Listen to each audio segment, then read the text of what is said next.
Welcome to single phase motors video part number 12. We are going to discuss about hysteresis motor today. This hysteresis motor is under the main category of unexcited single phase synchronous motor. We will see what it is. It is operating from a single phase AC supply. Okay, we need just a single phase AC supply, and this unexcited single phase synchronous motor, as its name indicates, it will be running under synchronous speed. What is synchronous speed? Synchronous speed is the speed of stator magnetic field. For every motor there will be a stator and rotor. To the stator we are giving supply, and there will be a revolving magnetic field, and that speed of the magnetic field, it is known as synchronous speed. The equation of synchronous speed is 120 f by p. F means frequency and p means number of poles, and there is no separate DC acceleration for the rotor. In single phase synchronous motor, this type is requiring no separate DC source. Why we are telling it is, for three phase synchronous motor we need a separate DC source for excitation. So for single phase it is not required, and it is known as unexcited synchronous motors. And the important thing is, these type of single phase synchronous motors are self starting. Why we are telling it is, for three phase synchronous motor there was separate starting mechanism, as starting as induction motor or starting as pony motor method. There were two options available, but single phase unexcited single phase synchronous motors are self starting. They require no separate starting method. How they are made, that will be told about. There are two types basically of these motors. One is reluctance motor. We have discussed about that in video number 11, and now in this video we'll be telling about hysteresis motors. Okay, before going to the deep details into hysteresis motor, we'll just know, or we'll just revise what is hysteresis. In the blue color shade you are seeing a cylinder of metal. It can be magnetized. Okay, so cylinder, what is it? It is a metal, and the structure is, or the shape is cylindric, and you are having coils like this. Okay, and you are giving AC supply. So coil is available one here and one here. When you are giving AC supply, what will happen? There will be a induction of polarity. So polarity will be induced in the coil N and S. Okay, so you remember, in the left side it is N and right side it is S. When polarities happen, what about flux? The flux will be passing from N to S, as you are aware. So when flux is passing through the cylinder, it will be magnetized. When the flux is passing through the cylinder or the metal, it will be magnetized, and you will be seeing the polarity will be induced S and N. Okay, N near to S, and the polarity N in the metal will be near to S. So this is the normal magnetizing of any metals. It will be magnetized like this. Okay, so this is the normal or usual magnetization. Now this was the polarity positive up to this till we are told positive polarity. Now what happens in negative polarity in AC? This is already AC, so it will be going for a negative polarity. What happens? The polarity will change. Previously it was N, now it is S, and the right side previously it was S, now become N. So the polarity changed. In AC, the positive half cycle now changed to negative half cycle. The polarity of coils changed. What happens? The polarity of flux will change from N to S. Now it is from right to left. Again, the magnetic material is available in the middle. So what happens? Normally we are expecting the polarity to be changed if the hysteresis loss is less. If this property of the material hysteresis loss is less, it will be inducing polarity like this. Okay, this material, if it is low hysteresis loss, it will be automatically changing the polarity of the material. It is known as low hysteresis material. Low hysteresis in the upper part, this line. But for the blue color cylinder, if it is high hysteresis loss, what happens? If it is high hysteresis loss, it will not change the polarity. Okay, now you know what is high hysteresis loss. The cylinder with high hysteresis loss will not change its polarity once induced. Okay, the property of a material, once induced the polarity, it will not change with respect to magnetic poles. It will retain the polarity. Okay, it is known as retaining the polarity. Because of that, we will be calling that property as retentivity.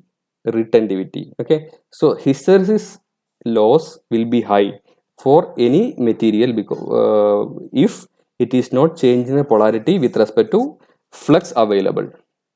So what happens?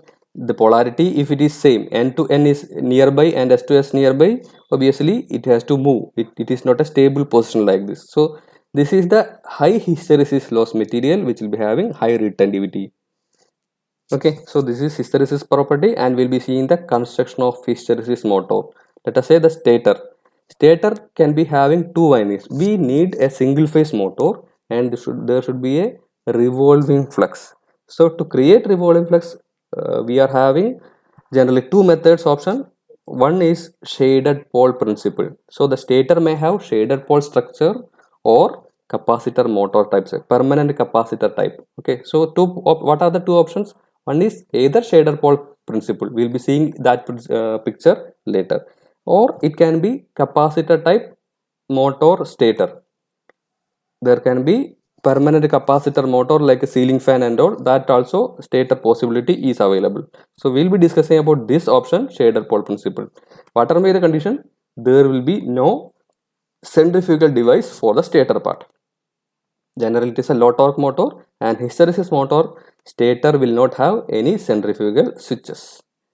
And let us see the rotor construction. This is the total machine part, and this is the shaded pole structure. We already told this is the stator and this is the rotor. The stator is having shaded pole principle. Okay, we already studied about shaded part. From unshaded part the flux first flows, and after that it will be removing the first flux, and after few time the shader pole flux it is coming. So we will be getting a revolving flux. We'll be seeing how the flux is produced. Before that, let us see the rotor construction. So this is the rotor. What is the property of this rotor? It is having high hysteresis. What does it mean? If it is having polarity, it will not change. This rotor is having no winding. It is only a cylinder always with a material of chrome steel. Okay, the material of hysteresis motor, it is chrome steel with this high retentivity. This is having high retentivity, we can say, or other words, it is having high hysteresis loss. What is the meaning of this? Already we have discussed. If it is having a polarity like this, once induced, the polarity of the rotor will not change. That is the property of high retentivity, to keep the or retain the polarity whatever there. So it is retaining the polarity or it is having high retentivity. The same thing in other words, it is known as high hysteresis loss. Okay.